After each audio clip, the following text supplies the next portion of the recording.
أهلا بكم يا جماعة في كورس جديد للفوتوشوب. النهاردة هنبدأ معاكم الدرس الأول عن الكورس اللي احنا كنا بنكلمكم عنه. البداية طبعا كنا اتكلمنا في المقدمة وشرحنا ايه الخطة المحتوى اللي احنا هنمشي عليها وايه الدروس اللي احنا هنتعلمها طول فترة الكورس اللي هتبقى موجودة معانا. في البداية طبعا انا عايزك تنزل تحت كده في وصف الفيديو، هتلاقي عندك جروب التليجرام بتاعنا، هتضغط عليه وتفتح، هتلاقي فيه ملفين فوتوشوب. ملف الفوتوشوب متقسم على فايلين، هتنزلهم عندك على الجهاز وتسطبه، وبعد ما تسطبه هتفتح لنا الواجهة المحترمة للفوتوشوب، هيظهر لك بالشكل اللي هتشوفه قدامنا دلوقتي على الشاشة. طبعا زي ما انا قلت لك هيظهر عندك الفوتوشوب بالشكل اللي انت شايفه قدامك ده، يظهر لنا الواجهة دي. علشان نفتحه هنبدأ على نيو فايل، هنيجي من فايل الزرقاء دي نضغط عليها، هتلاقي عندنا الشاشة دي ظهرت اللي هي مكتوب فيها نيو دوكيمنتس. هتلاقي فيه ريسنت والسيفد والفوتو والبرنت والارت اند السيبريشن والويب والموبايل والفيلم اند فيديو. الريسنت ده اللي انت لسه فاتحه، انت فاتحه مؤخرا يعني. السيفد في عندك مثلا لو في اعدادات مثلا تحافظها عندك ومسجلة البرنامج، يعني بتخش هنا من على السيفد بتلاقي اللي هي ايه الصور اللي بتطلع. يعني في عندك اللي هو الديفولت للفوتوشوب بيبقى 16 في 12، في عندك الاتنين في 3، في عندك الأربعة في 6 اللي هي اللاندسكيب، الأربعة في 6، وفي الخمسة في 7، وفي عندك العشرة في 8، وفي عندك الاتنين في 3 البورتري، وفي عندك بورتري 4 في 6، وعندك 5 في 7، وعندك التمانية في 10. دي غالبا ما بنستخدمهاش أوي غير لو انت مثلا فاتح استوديو، اللي انت شغال في استوديو تصوير، الكلام ده اللي بيحتاجوه أكتر. في عندك البرنت بقى ديت الليتر وانواع الورق بقى، اللي هو ال A4 وال A5 وال A6 وال A3 وال B5 وال B4 وال B3 وال C4، كل ده تبع شغل البرنت ده وشغل الطبعة والمحاضرات. مثلا لو انت بتطبع، لو انت شغال مثلا مدرس وبتطبع كتب، هتبقى فاهم ايه انواع الاوراق اللي انت بتطبعها يعني في البرينت دي. رابع حاجة معانا iteration، بيعمل لك بيكسل جريد ده اللي هو بيبقى شاشة كده ومعاك تابلت، تقدر ترسم بيه يعني. ده هيبقى موجود برضه في إمكانية اللي أنت تستخدم التابلت وأنا شخصيا يعني كان عندي تابلت واستخدمته فترة، بس ما عرفتش أتعامل معاه قوي يعني، علشان كده أنا رجعت. في عندنا الويب، ده لو أنت شغال تبع اليو اي واليو اكس، فده المساحات العمل اللي انت بتقدر تشتغل فيها. مساحة عمل اللي هو 1920 في 1080 دي المشهورة اللي هي الويب لارج، وفي الويب ميديوم، وفي اللي هي 1024 في 68، في الويب سمول اللي هي 1280 في 800. كلها مساحات عمل انت تقدر تشتغل فيها، وده بيفيد اكتر اليو اي واليو اف، وده ان شاء الله ممكن يبقى ليه محاضرة لوحده هنبقى نتكلم فيها. الموبايل عندنا الايفون اكس والايفونات بأنواعها، عندنا الايباد، عندنا الاندرويد، عندنا يعني بس اشهر 1080 اللي هي بتبقى عبارة عن 1080 في 1920، دي اكتر مساحة عمل يعني نستخدمها. يعني في عندك الفيلم عند فيديو، ده اللي هو مثلا وليكن بتعمل الفيديو، ده بيبقى عبارة عن ايه؟ بيبقى عبارة عن فريمات. ايه هما الفريم ده عبارة عن صورة. الصورة الفيديو يعني بيتتابع الصور دي كلها ورا بعض لحد ما يوصل لل... للفيديو، يعني كأنك جمع كذا صورة كده على بعض هيطلع لك الفيديو اللي انت بتشوفه دلوقتي. فده بقى مساحات العمل برضو بتاعة الفيديو، لو انت هتعدل على هتعمل فيديو يعني عن طريق الصور وكده. 1920 في 1080، 280 في 720، ديت الجودات بتاعة الفيديو يعني 4K في 2K. المساحات العمل هتلاقيها موجودة عندك. نرجع تاني للصفحة الرئيسية بتاعتنا اللي احنا كنا في ريسنت. في عندك حاجة اسمها preset details، اللي هو اسم مساحة العمل اللي انت هتشتغل فيها، وليكن مثلا حسن. ده الويتس اللي هو العرض في الارتفاع، ده لو انت عايزها هتقيسها بالبيكسلز او في الانش او بالسنتيمترز او بالمليمترز او بالبوينت او بيكسل، بس احنا في الغالب بنشتغل بالبيكسل. ولو انت شغل برنت يعني بتشتغل شغل اللي هو المطبوعات وكده بتشتغل بالسنتيمتر علشان تحسب مساحة العمل بتاعتك هتبقى عاملة ازاي. وليكن مثلا احنا عايزينها مثلا 1920 80، عايزينها مثلا أفقي، عايزين الريزوليوشن بتاعها. كل ما مساحة العمل عندك بتكبر كل ما تقلل ريزوليوشن، كل ما مساحة العمل عندك بتقل كل ما تزود ريزوليوشن علشان تطلع الصورة كده نظيفة وكويسة من غير بكسل. قال لي 72 ماشي. طبعا بتحسبها بالبكسل في الانش او بالبكسل في السنتيمترز برضو لو انا بقول لك انت هتشتغل تبع البرنت وكده. في عندك انواع الكالرز هيبقى ليها برضو محاضرة لوحدها، اللي هو البيتا والجراي والجي ار جي بي والسي ام واي كي واللاب كالر، ده برضو هيبقى ليهم محاضرة لوحدهم هتبقى موجودة معانا برضو على الكورس. الباك جراوند انت محتاجها مثلا اللي هي الخلفية اللي انت هتشتغل عليها بتكون مثلا بيضة سودة، باك جراوند كالر. في عندك حاجة اسمها الادفانس اوبشن ديت اللي هو الكالر بروفايل، دونت كالر مانج. في عندك بقى المساحات اللي انت شايفها دي كلها تبع الكالر بروفايل، كل ده موجود عندك. في البيكسل اكسبت ريشيو، انت عايزك الريشيو عندك بيبقى سكوير مربع ولا دي في دي 1 دي في ولا الاتش دي في 180 ولا عندك انو ماركوفوبيك. لكن هنعمل مساحة عمل دي اللي هي ايه 1920 في 1080 ومعنا ريزوليوشن 72، عايزينه فيه ارت بورد ولا مفيش ارت بورد. في لو انت عايز ارت بورد اللي هو تقدر تعمل كذا كذا ايه مساحة عمل هتشتغل عليها، ده مثلا انت عامل مشروع كبير ممكن تعمل لك ارت بورد وتشتغل عليه. ممكن بنحتاجه في الارت بورد ده لو انت هتعمل حاجة اسمها كاروسيل، اللي هي الصورة اللي بتبقى مكملة على الانستجرام ديت اسمها كاروسيل. لو انت مثلا شغال مثلا كجرافيك ديزاين وشغال على براندات تقيلة والكلام ده، فانت مثلا عندك معرض اعمال على بيهانس، فانت محتاج ان انت تعمل مثلا معرض اعمال عليه، فبتحتاج ان انت تعمل كذا ارت بورد علشان تقدر تقسم الصورة بتاعتك. ففي الغالب احنا مش هنعمل ارت بورد دلوقتي، يعني بقى ليها وقتها وهنشرحها. دخلنا كده فتحنا اهوت ديت الواجهة اللي بتقابل اي حد. ممكن هنا بس نعمل الاسينشال ما عليك كده تمام. احنا فتحنا البرنامج، عندنا فوق حاجة اسمها التول بوكس اللي هيبقى موجود عندك على الجنب الشمال. في عندك التكست بوكس اللي هو موجود فوق على الفوتوشوب. من فوق عندك فوق الفايل، قائمة فايل والإيديت. القائمة فايل اللي هي موجود فيها اللي انت تفتح صورة، تفتح مثلا صورة، تفتح حاجة موجودة عندك عايز تعدل عليها. الإضافات مثلا لو انت موجود عندك في بروجكت انت شغال عليه وعايز تجيب صورة من بره أو تجيب صورة يعني موجودة في أي ملف عندك بتجيبها من هنا. عايز تفتح ملف تاني غير الملف اللي أنت شغال عليه، يعني أنت هتشتغل على ملفين اتنين. يعني في عندك البراوزنج بريدج ديت اللي هو مثلا لو أنت عندك شاري الفوتوشوب وعندك مساحة على اوبن از سمارت اوبجكت، الاوبن ريسنت آخر حاجة مفتوحة، كلوز اند جو بريدج. البريدج ده اللي هو ايه اللي هو الصفحه اللي احنا كنا فاتحينها في الاول. سيف از وكوبي وسيف از كوبي، ملف الفوتوشوب اللي انت شغال فيه يعني بتحفظه من هنا من سيف از. في عندك كوبي سيف از كوبي، ده لو انت هتحفظه كنسخه عندك تانية. في الاكسبورت ده اكتر حاجه برضه هنشتغل عليها، برضه هنشرح ازاي تصدر الصور برضه ليها وقتها. ده الجنريت. نكمل معانا في اللي هي السيرش ادوبي ستوك. لو انت عايز تجيب صوره من على ادوبي ستوك طبعا ده باشتراك. السيرش ادوبي اكسبريس تمبلت، ده لو انت في تمبلت مثلا موجود برضو على على ادوبي. مثلا ده بليس امبلت، بليس لينكد. ده الاوتوميت اللي هو بي دي اف برزنتيشن، لو انت عايز تعمل بي دي اف يعني برزنتيشن يعني وتحولها لبي دي اف. ده كرييت دروبلت اللي هو لو انت عايز تعمل دروبلت. كروب اند سترينثن فوتو. الكونتاكت شيت تول. الكونديشن مود. الفيت ايمج. لينس كوريكشن. عايز تعمل ميرج اتش دي ار اللي هو الجماعة المصورين برضه هيبقوا ليهم نصيب معانا. فوتو ميرج دمج يعني. في السكريبت بقى اللي هو الايمج بروسيس.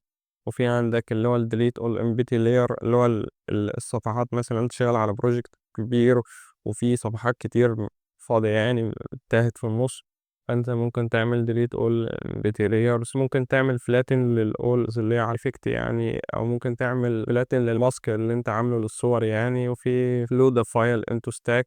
في برضه statistics اللي هم التحليلات. في لو انت عايز تعمل امبورت فيديو أو لو أنت عايز تحمّل الفريمز مش أنا باقول لك إن الفيديو عبارة عن فريمات، اللي هو الفريمات ديّة عبارة عن صور، كل صورة محطوطة في بتكوّن لك صورة جنب صورة جنب صورة، بتكوّن لك فيديو. لو أنت عايز تعمل نوت برضه موجودة، ده الfile info اللي هو معلومات عن النسخة اللي معاك يعني. ده لو أنت شغال بprint ممكن تعمل print على طول، ممكن تعمل print مرّة واحدة، ممكن تعمل print للصفحة اللي أنت شغال عليها بس. ديّة كده قايمة file. نيجي بعد كده لقايمة edit.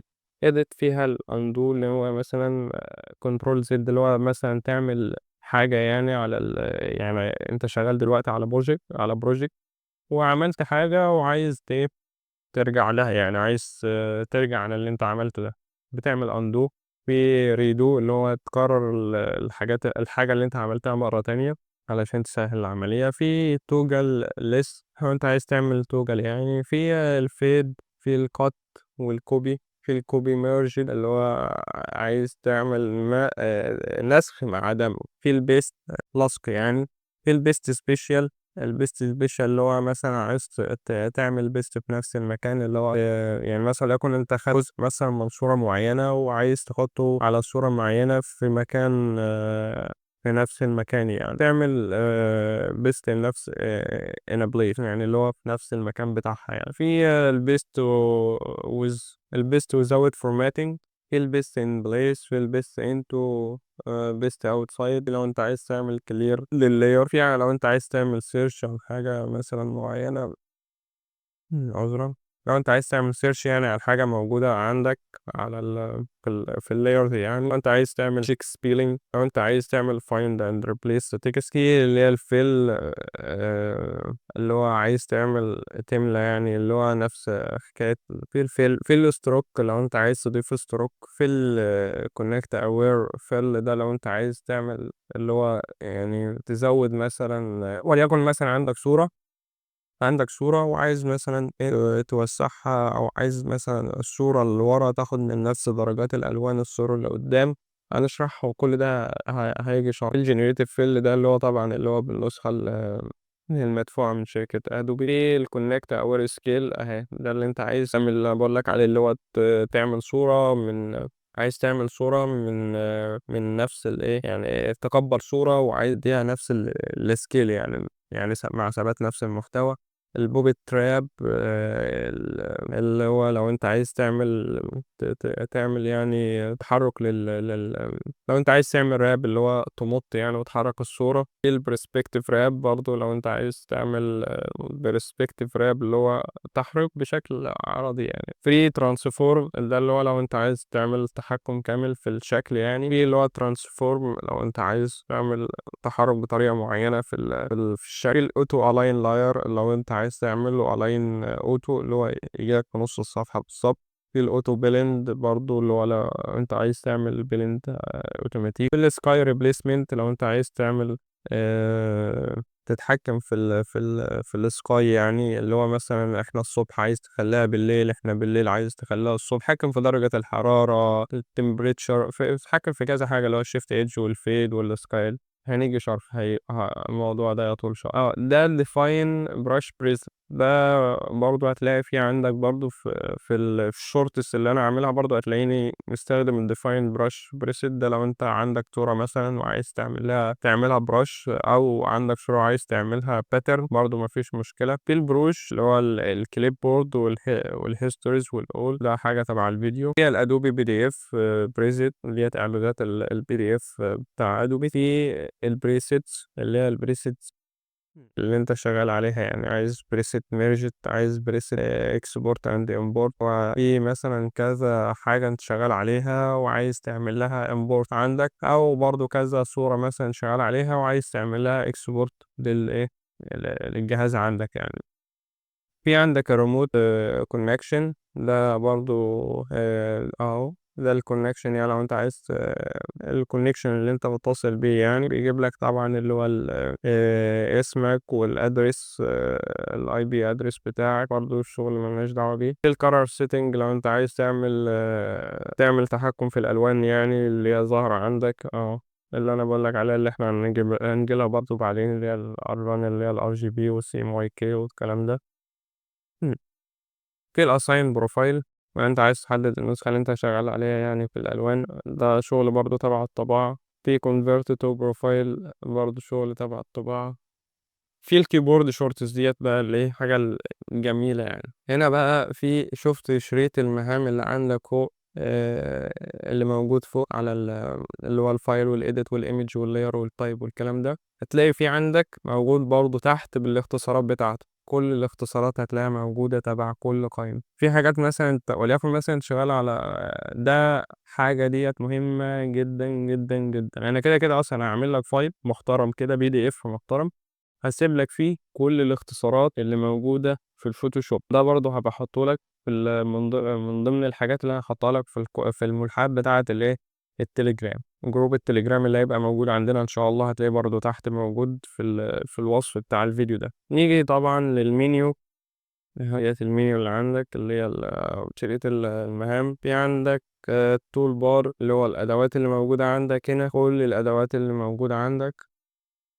في البريفرنس طبعا كله بقى يجي لك الجنرال، كل حاجة موجودة اهيت، الجنرال والانترفيس والورك ديت برضو اعدادات ملهاش برضو دعوة هي، بس ممكن هنبقى نشرح لك برضو في فيديو ازاي. او انت عندك بتيجي تكتب مثلا، وليكن اهو تيجي تكتب مثلا ايه، عربي، السلام عليكم، وليكن انت بتكتب عربي، بتلاقي الكلام بقى متقطع كده. بتلاقي مثلا اللام خصم السين خصم اللام ألف خصم الميم وهكذا.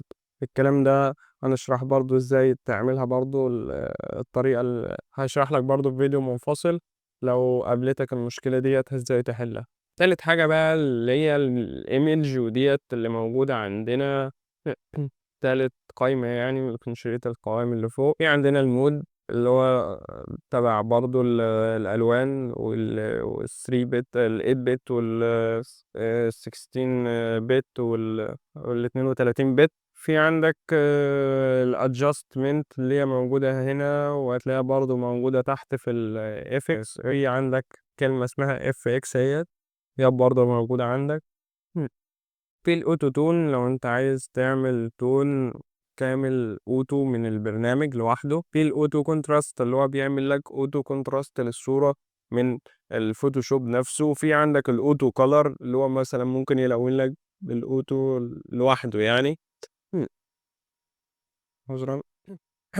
في الايمج سايز اللي انت بتحكم في مساحة الصورة اهو، برضه بعد ما انت عملت المساحة تقدر تعدلها تاني، مفيش اي مشكلة. بعد كده تغير، بس خلي بالك لو انت بتعمل فين الايمج سايز وغيرت في الالوان وخليتها من RGB ل CMYK، هتلاقي الالوان ضربت معاك. هنشرحها برضو هنشرحها في درس بتاع الالوان. الكانفاس سايز ده اللي هو مثلا هنستخدمها كتير في دروس الدم ديت، هنبقى نشرحها لكم برضو. الايمج روتيشن ده اللي هو اللي انت عايز تعمل روتيشن، يعني تدور الصورة مثلا تخليها افقي، تخليها عرضي، تدورها 90 درجة، تدورها 180 درجة وهكذا. في عندك التريم اللي هو القص لو انت عايز تقص صورة. في عندك الدبليكيت لو انت عايز تعمل دبليكيت، اللي هو تفتح تعمل دبليكيت للمشروع اللي انت شغال عليه ده، تعمله يعني يفتح في صفحة تانية عندك نفس المشروع. في الابلاي ايمج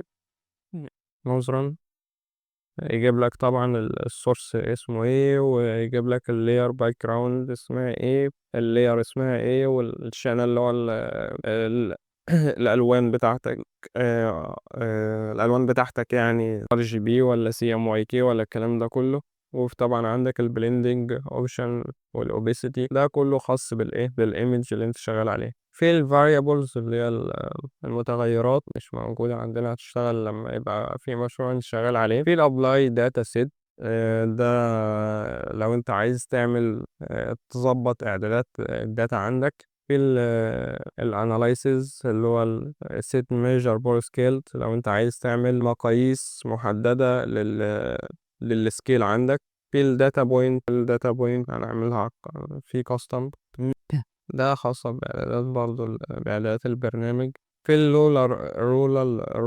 الرولر المسطرة يعني من الآخر، ظهرناها في الكاونت تول، أو ممكن نحسب الأرقام يعني اللي هو بيحسب لك فيه كام صورة موجودة في البروجكت. في البليس سكيل ماركر اللي هو لو أنت عايز تحسب ال ال لو مثلًا أنت جايب مثلًا صورة وبتحرّكها مثلًا بالأسهم بتاعة الإيه، الكيبورد، فأنت عايز الحركة بتبقى عاملة إزاي،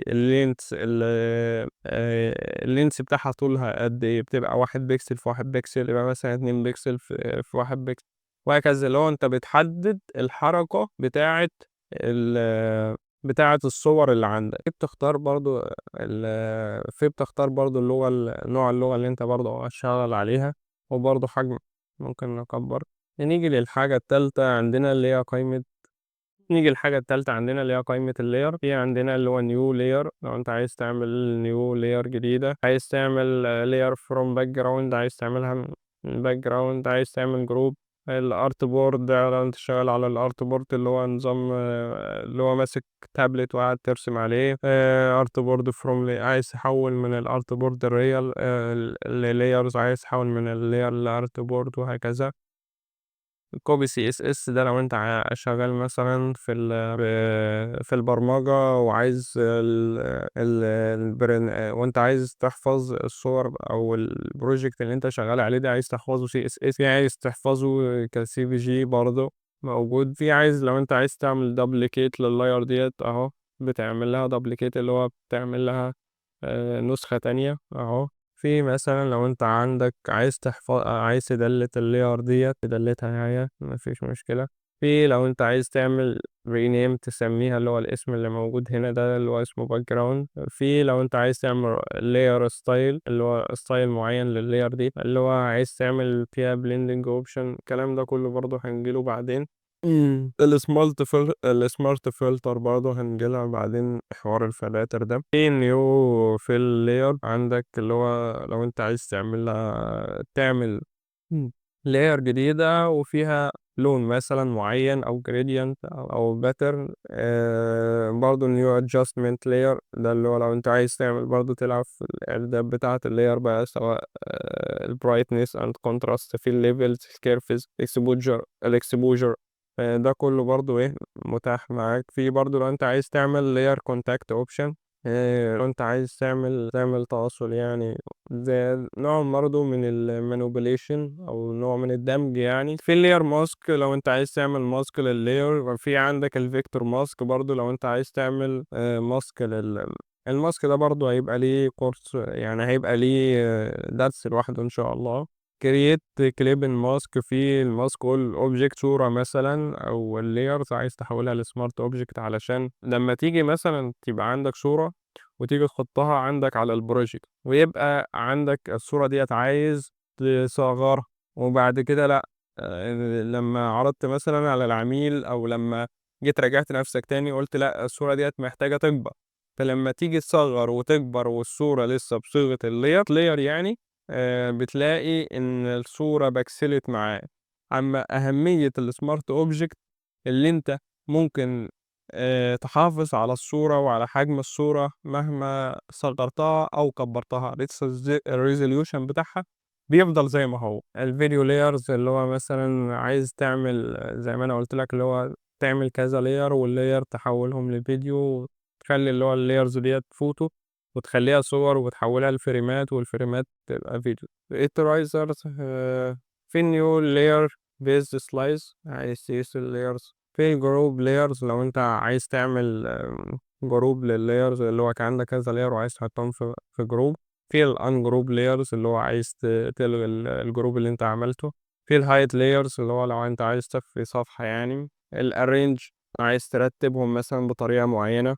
عايز تعمل combine shapes لو أنت عندك أشكال كتير وعايز تعملها combine. في الalign برضه اللي إحنا قلناها اللي هي التحازي مثلًا. في الdistribute. في عندك الlock layers لو أنت عايز تقفل الصفحة ديّة علشان ما تتحركش معاك لو في كذا حاجة في كذا layer مثلًا محطوطة وأنت عايز تثبتها تعمل لها lock. في link layers لو أنت عايز تربط صفحتين ببعض أو تربط layer 2 layers ببعض. في الselect linked layer. في الmerge layers لو أنت عايز تعمل لهم merge. في الmerge visible. في الفلاتن ايمج. كل ده لو انت عايز تعمل مثلا دمج لللايرات يعني. في الماتنج اللي هي الديفرنج او ريموف بلاك مات او ريموف وايت مات. الماتنج مثلا عايز تعمل ريفرنج. كده خلصنا قائمة اللاير، نخش على بعدها الطيب. طيب عندنا مور ادوبي فونت. لو انت عندك فونتات يعني موجودة على ادوبي، ده طبعا بالنسخة اللي انت دافع فيها فلوس، اللي هو اشتراكك المدفوع. في البانلز هو التشارتر بانلز، وفي الباراجراف بانلز، وفي الجراف. ده حاجة خاصة برضو بالايه دي حاجات خاصة باللغة بالفونت يعني. في الانتي الايز اللي هو احنا كنا بنقول عايزين نعمل اللي هو اللي هو ترص الحاجات يعني، ترص اللايرات. لا ده يلغي لك يعني الرص. في الاورينتيشن، في الاوبن تايب، في الاكسترود تو 3D. ده لو انت مثلا شغال على بلندر او شغال مثلا على سينما 4D، ده هتحتاجه. في الكرييت ورك باس لو انت عايز تعمل ورك باس اللي هو الباس ده. في الكونفرت تو شيب لو انت عايز تحوله لشكل يعني. في ريسترايز تايب لاير لو انت عايز تعمل ريسترايز لللاير. convert to paragraph text لو انت عايز تعمل باراجراف تكست اللي هو نص يعني. في الراب تكست، احنا كنا قايلين ان الراب دي برضه اللي انت بتعمل تحريك للنص يعني. في الماتش فونت ده مثلا لو انت عندك فونت موجود في صورة معينة او في تصميم معين عندك، هو عايز تعمل له ماتش. فالماتش فونت ده هيجيب لك ايه اسم الخط مثلا اللي مكتوب على الديزاين ده، مهمة برضه. في الفونت بريفيو سايز، في اللي هي النان والسمول والميديوم واللارج والاكسترا لارج والهيوج، اللي هو نسبة رؤيتك للبروجكت اللي هو موجود قدامك أو للصفحة اللي موجودة قدامك دي. في اللانجوج اوبشن، ده حاجة برضو تبع اللغة اللي هي تبع التكست، برضو تبع النص. في الابديت اول تكست لايرز. في المانج ميسنج فونت. في اللون دوفل ديفولت تايب ستايل. في لو انت عندك تايب ستايل معين يعني انت كنت شغال عليه، فممكن تحمله وتشتغل منه عادي. في لو انت شغال على ديفولت ستايل معين، اللي هو ايه الديفولت ستايل، اللي هو الواجهة اللي انت شايفها دي اسمها ديفولت ستايل. هتلاقيها برضو عندك في حاجات تبع الايه، تبع شركة ادوبي نفسها، نديلك شوية اوبشنات يعني. مثلا اللي هو الاسينشال اللي هو العادي. في الجراف اند ويب لو انت مثلا شغال يو اي ويو اكس، ده ينفعك. لو انت شغال موشن جرافيك برضو، ده وضع الموشن. في البينتينج، في الفوتوغرافي، في ريسيت اسينشال، في نيويورك سبيس لو انت عايز تعمل. لا، ريسيت اسينشال ده مثلا لو انت لخبطت الدنيا مثلا، لكن ايه انت قفلت دي وبص يا سيدي، وقمت جاي ايه، لاغي ده ولغي ده ولغي ده ولغيت ده ولغيت ده ولغيت يا سيدي كمان ده. اوبا اوبا، البتاع بقى فاضي. يعني هتقعد بقى تقول البتاع فاضي ومش فاضي؟ لا يا باشا، انت هتيجي هنا اهو عند القايمة اللي فوق ده، في عندك اسينشال، تيجي عند ريسيت اسينشال، اوبا كله رجع تاني. مفيش اي مشكلة خالص. احنا خلصنا كده قائمة الطيب. نيجي على القائمة اللي بعدها اللي هي قائمة السلكت. عندنا في سلكت اول لو انت عايز تعمل سلكت للحاجات كلها اللي موجودة عندك لكل اللايرات. هي تعمل لها دي سيلكت او ري سيلكت او انفيرس. في عندك الاول لايرز اللي هو تحديد الطبقات كلها يعني. في دي سيلكت اللاير لو انت عايز دي سيلكت يعني اللايرات اللي انت محددها. في الفايند لاير لو انت عايز تبحث يعني عن لاير معينة انت تهت في النص. لو انت عايز تعمل ايزوليت للاير معينة، اللي هو بيديها بكالر كده في الجنب، تديها اللي هو الايه، تشتغل على لاير معينة يعني. في الكالر رينج ده لو انت عايز تعمل كالر رينج اهو للبروجكت او لللاير يعني. لو انت عايز تعمل كالر رينج، انت عايز تعمل كالر رينج لللايرز اللي انت شغال عليها اهو. بتحدد الريد واليلو والجرين، ده اللي هو الار جي بي. وبتحدد برضه لو في سكين تون، مثلا الراجل ده واخد تون معين. لو انت شغال مثلا تعديل على الصور والكلام ده، فهتحتاج السكين تون، وهتعمل لها بقى فازينس رينج الايمج ذات نفسها. السلكشن ده هتحتاجه برضه. في الفوكس اريا ديت اللي هو لو انت عايز تعمل تركيز في حاجة معينة كده بدأ يعني. في السبجكت لو انت عايز تحدد السبجكت. في السكاي اللي احنا قلنا عليها اللي انت تقدر تغيرها. في select and mask لو انت عايز تعمل ماسك للصورة. في الموديفاي البوردر، ده selection. في الجرو والسيميلر. برضه ليها شرح. في اللي هو الجرو سيميلر اللي هو تعملها. في عندك الترانسفورم سيلكشن لو انت عايز تعمل ترانسفورم للسيلكشن اللي انت حددت التحديد اللي انت حددته ده، عايز تعمل له ايه ترانسفورم بقى الحاجة، عايز تعمله كأنه ماسك، عايز تعمله كأنه حاجة معينة، عايز تحوله لباس، ده هيبقى موجود يعني. في الايديت ان كويك ماسك مود لو انت عايز تحول للكويك ماسك مود. في اللود سيلكشن لو انت عايز تحمل السيلكشن اللي انت حددته ده من مكان. في السيف سيلكشن اللي انت ممكن تحفظ السيلكشن ده لوحده. في نيو 3D extrusion نيو 3D extrusion لو انت عايز تحول بتاع البروجكت اللي انت شغال عليه ل 3D يعني. كده خلصنا قائمة السلك. هنيجي عندنا لقائمة الفلتر، الكونفرت فور سمارت فلترز. في الفلاتر بقى دي كلها، الفلتر جاليري، في الادابتيف وايد انجل، في الكاميرا رو فلتر وده فلتر مهم ده اللي احنا هنحتاجه. في اللينس كوريكشن لو انت عايز في مثلا اضاءة معينة ظهرت من اللينس بتاع العدسة بتاعة الكاميرا فممكن تصححها من اللينس كوريكشن. في الليكوفاي، في الفانيش بوينت برضو ديت هتحتاجها برضو. في عندك بقى طبعا ال 3D اللي احنا كنا بنقول عليه. في البلور، في عندك الجاليري بلور لو انت عايز تعمل بلور جاليري يعني عادي. في اللي هو دي سورت اللي هو اللي هو تتحكم مثلا في وليكن مثلا زي الزجزاج ده، ممكن تحول السلكت بتاعك وليكن مثلا عامل خط مثلا عايز تعمله زجزاج، عايز تعمله ويف، الكلام ده كله. في نويز برضو ممكن تعدل النويز اللي انت عملتها على اللي هي موجودة على الصورة، او ممكن تضيف انت نويز في البيكسلات.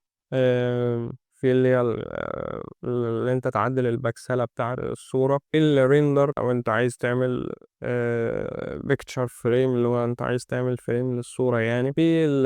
في طبعا فيها الكلاود، فيها الديفرنت كلاود، فيها الفايبرز، فيها اللينس فلير لو انت عايز تعمل فلير في الشاربن لو انت عايز تعمل شاربن خلي الحواف حادة يعني، تضيف يعني حدة أكتر للصورة أو الشيب اللي قدامك. في اللي هو الستايلز ممكن تعمله بقى. في عندك خيارات متنوعة اللي هي الديفيوز، الامبوس. في عندك الفيديو، في الانترليسي، عندك الأذرز. الفيو بقى ده اللي انت عايزه يظهر لك على الواجهة اللي قدامك بتاعة الفوتوشوب دي.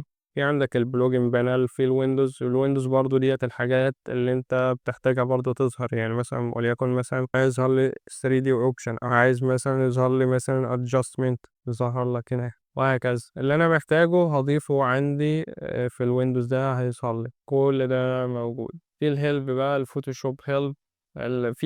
في توتوريالز نازله تبع الادوبي، شركه ادوبي اصلا منزله توتوريال معينه. وليكن أنا عشان بس اقفل النت وعشان كده مش ظاهر عندي اقفل النت. في بقى ممكن يقول لك ده شبه البلوج بتاعتهم او الصفحه يعني اللي هم بينزلوا عليها اخر تحديثات. في لو انت عايز تعرف ايه إيه الفوتوشوب ده اصلا يعني من الصفحة، عايز تعرف ايه البلوج اللي نازلة عندك. في اللي هو انا عندي اللي هو الكاميرا اللي هو رو فلتر. في عندك السيستم انفو ده اللي هو الانفو اللي عندك بتاع مثلا اصدار الفوتوشوب والكلام ده كله. فيرجن ادوبي 25.4.0. كل ديت معلومات ايه اكتر عن النسخة اللي عندي. الجي بي يو بقى اللي هو الكارت بتاعي. في عندك درايفر ابديت ريكومندد. انا طبعا قافل النت فبالتالي قافل الدرايفر. في درايفر اوت اوف داتا يعني بقالها 16 شهر ولازم تتحدث يعني كل 6 شهور. في فيزا بتاعت الليفلز مش عارف ايه اهو، بيحتاج مثلا مساحة قد ايه. الجي بي يو عندك ايه. أو الار اكس انا عندي كارت الشاشة الار اكس 580. الجينيريتيف اي تيرمز بيشرح لك اكتر عن النسخة عن الاي اي اللي هو التحديثات اللي نزلوها جديد في الاي اي. يكلموك عن التحديثات نزل جديدة في الاي اي. في عندك الشريط اللي في الجنب ده اللي هو شريط التول بار ديت الموف تول اللي هو اللي هو التحريك. في عندك سيلكشن ده اللي هو كان موجود في السلكت، بس ده بقى تحدد عن طريق المربع، تحدد عن طريق مستطيل، دايرة، سنجل رو، ماركي. برضو اللي هو ده برضو تحديد اللي هي اللاسو تول. في عندك برضو الاوبجكت سيلكشن. في الاوبجكت سيلكشن في عندك اللي هي الكروب. في عندك الفريم ده اللي انا كنت بقول لك عليها. تحدد فريم شغال عليه. في عندك اللي هو الاي دروبر، وفيها طبعا الرولر والنوت. في عندك الهيلينج، ده هنحتاجه لو انت شغال على صورة مثلا. في عندك البنسل والبراش او الكالر بالرسول. في عندك الكلون لو انت عايز تعمل استنساخ لحاجة انت شغال عليها. في عندك مثلا الهيستوري براش تول، وفي الارت هيستوري براش تول اللي هو التول اللي انت اخر تول انت كنت تستخدمها يعني. في مساحة او الجومة، يعني فين الجومة. في عندك فيها الباك جراوند اسرا تول اللي هو بيمسح لك الباك جراوند على طول. وفي الماجيك اسرا تول برضو اللي هو برضو بيمسح لك برضو حاجة معينة في الصورة على طول يعني. في طبعا عندك اللي هو البنت باكلت. في الجريدينت تولز، ده لو انت عايز تعمل اللي هو اللون مثلا، وليكن عايز تديها لون احمر مثلا، او عايز تديها جريدينت تديها جريدينت اللي هو عايز. لا، في عندك البلور تول. في عندك البلور، انت عايز تعمل بلور حاجة معينة عندك. في لو انت عايز تعمل شاربن برضه، تعمل حدة. في السموج، ده كله برضه هتحتاجه لو انت بتعدل على صورة معينة يعني. في عندك الدوج تول برضه هتحتاجها في الصور، هو والبيرن والسبونج برضه. في عندك بقى اللي هي البين تول، وده اللي هي المفروض يتعمل لها كورس لوحده أصلا، بس هنشرحها يعني. في عندك التكست ماوس بقى، عايز تعمله هوريزونتال فيرتيكال هو أفقي أو رأسي، أو عايز تعمل ماسك بس للتكست، برضه موجود. جت اللي هي السليكشن، وفي الدايركت سليكشن، وفي الباس سليكشن برضه هنشرحهم.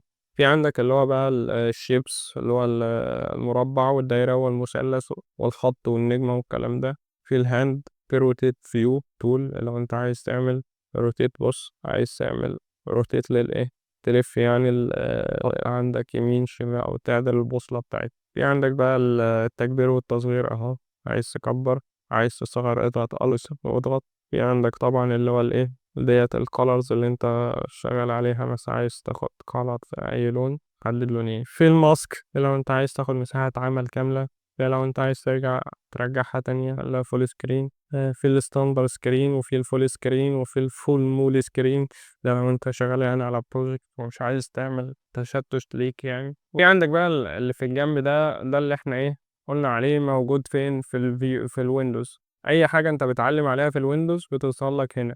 اي حاجه في الويندوز هنا بتصل لك يعني، في الكالرز جريدينت الباترن اللايرز التشانل الباس 3 دي مود النوتس الهيستوري، ده اللي هو اخر حاجات انت عملتها. فهي عايز ترجع مثلا على الحاجه ديت، عايز تعمل كل اللي انت عملته موجود هنا، ترجع له تاني في اي وقت عادي جدا. وده الباس بقى اللي هو من التحديد اللي انت حددته يعني. وبكده نكون انتهينا من اول درس لينا على الفوتوشوب. اتمنى تكون استفدت وخدت معلومة مفيدة ليك. وما تنساش تشترك في القناة وتفعل زر الجرس لأن الدرس اللي جاي. أشوف وشكوا على خير.